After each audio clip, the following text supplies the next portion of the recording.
Good morning.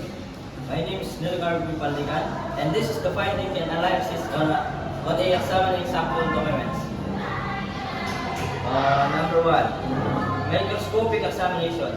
Microscopic examination is like using a super powerful magnifying glass to zoom in on tiny things that are invisible to our naked eyes.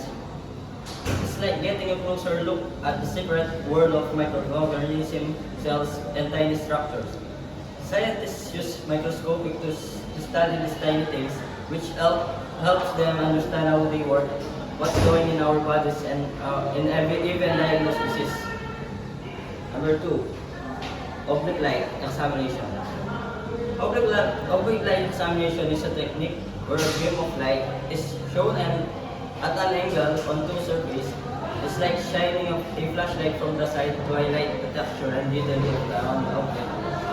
These examiners see tiny details like scratches, fibers, or other features that might be hard to spot with straight light. Number three, transmitted light examination.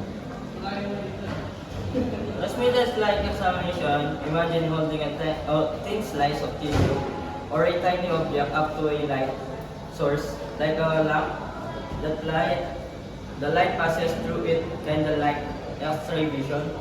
These examiners see the internal structure and detail of an object, like pattern, cells, or other pictures that aren't visible of the naked eye. Last one, the ultraviolet examination.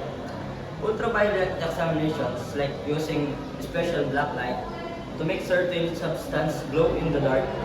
Some materials like fiber stains or chemicals like upon UV light, making them easier to spot and analysis. That's all, and thank you.